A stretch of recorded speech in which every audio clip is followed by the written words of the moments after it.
Halo, Assalamualaikum warahmatullahi wabarakatuh. Ketemu lagi di vlog Juru Baca. Saya Hasan Aspahani. Kita ngobrolin puisi lagi. Apa tugas seorang editor buku puisi?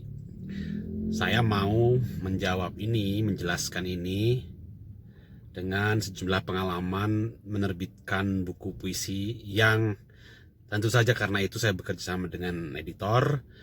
Juga ketika saya menjadi editor buku beberapa orang. Pertama, ketika saya sebagai penulis posisinya dan bekerja sama dengan editor buku. Jadi semua buku-buku puisi saya itu tentu lewat atau dieditori oleh seorang editor. Tugasnya seperti buku-buku lain. Pertama, buku jenis lain maksud saya gitu, dia memperbaiki ejaan, ada kata yang pastilah seorang penulis tidak sempurna gitu. Misalnya di buku pertama itu ada kata saya ingat banget tuh, pilek misalnya gitu, sama editor diganti itu ejaannya. Dia menemukan itu, contoh kecil begitu. Kemudian ada buku lain yang editor mengingatkan atau menyarankan mempertimbangkan judul yang udah saya pilih sebelumnya atau judul yang naskahnya gitu. Dengan beberapa pertimbangan kami kemudian berunding, berbincang, berdiskusi sampai saya akhirnya setuju untuk mengganti judul buku itu. Saya punya judul lain tapi puisinya nggak masuk.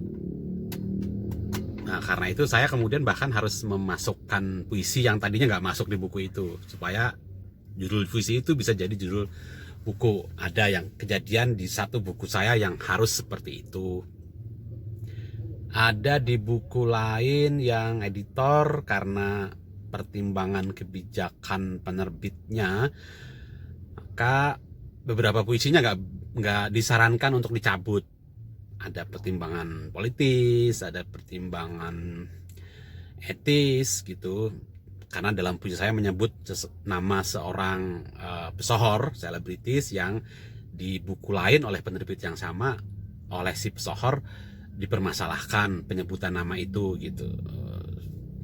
Puisi saya sih aman-aman saja sebenarnya gitu, tidak menjelek-jelekkan si pesohor itu kah atau mengkritik si pesohor itu, tidak, karena saya menjadikan nama si pesohor itu sebagai alusi saja gitu untuk di puisi saya. Tapi sebelumnya di buku lain ada juga saya memakai alusi nama seorang pesohor, ada beberapa bahkan pesohor yang saya sebutkan di puisi saya juga tidak bermasalah di penerbit lain, tapi penerbit itu punya pertimbangan itu, atau situasi politik begitu yang memang saya paham bahwa itu tidak aman bagi penerbit gitu.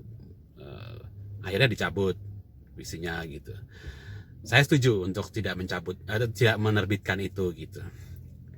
Itu antara lain tugas seorang editor yang pernah saya rasakan dari beberapa buku saya. Saya juga menjadi editor beberapa buku. Misalnya saya pernah menjadi editor puisinya Aan Mansur yang Aku Ingin Pindah Rumah itu gitu. Aan menyerahkan konsep bukunya kepada saya, terserah gitu. Akhirnya saya mengedit buku itu, menyusunnya gitu, puisinya kayak, karena konsepnya adalah rumah, aku ingin pindah rumah gitu, maka saya membagi puisinya tematis gitu kepada sub-sub tema.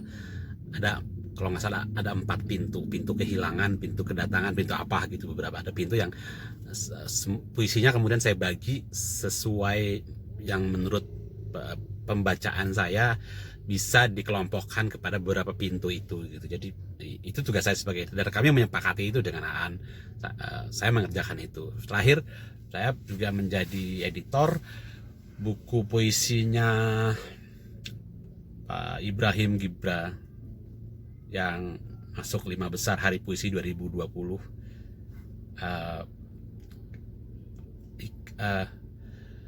Apa namanya, Karang Menghimpun Bayi Kerapu judulnya. Nah, itu tugas saya waktu itu mengusulkan judul dan beliau setuju gitu. Tadinya bukan itu judulnya, Nah, saya mengusulkan setelah membaca seluruh puisi, saya mengusulkan ini judul ini kayaknya lebih menarik karena belum ada yang makai khas merangkum semangat dari seluruh puisi yang ada di dalam buku itu. Saya juga seperti buku Aan yang saya kerjakan waktu itu juga membagi puisi-puisinya ke dalam beberapa bab yang khas sekali menurut saya gitu. Pembagiannya itu gak akan pernah menemukan sejumlah puisi dengan tema-tema dengan kosakata tertentu yang kalau enggak yang nulis adalah Ibrahim Gibra gitu, dan beliau setuju dengan konsep itu gitu, karena memang dari awal disepakati terserah saya sebagai editor mau mengusulkan apa gitu. Jadi saya benar-benar membaca seperti mengerjakan buku Aan waktu itu, saya membaca seluruh puisi, mencoba membagi, saya print tuh, saya dikasih print outnya gitu, kemudian saya pisahkan puisinya, kemudian saya membaca dan mencoba mengelompokkan tema-tema. Ada tema perjalanan, ada yang tema dengan masa lalu, ada tema kesehariannya beliau gitu, ada tema. Saya akhirnya membaca ada 3 tema besar, subtema gitu, subtema kecil-kecil, akhirnya saya bagi itu, dan bukunya jadi menurut saya, menurut beliau juga jadi lebih sistematis, lebih menarik, orang bisa membaca berdasarkan kelompok-kelompok subtema atau topik yang saya tangkap. Tentu saja beliau tidak menulis saja gitu, senyaman-nyamannya setiap hari menulis.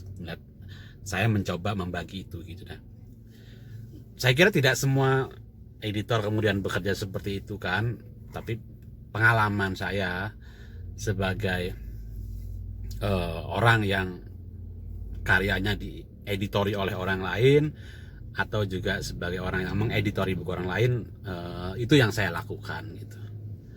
Tentu boleh bertanya kepada editor lain atau penyair lain atau penulis puisi lain untuk ketika bekerja sama dengan editor pengalamannya seperti apa gitu, apa yang dikerjakan editor untuk bukunya gitu.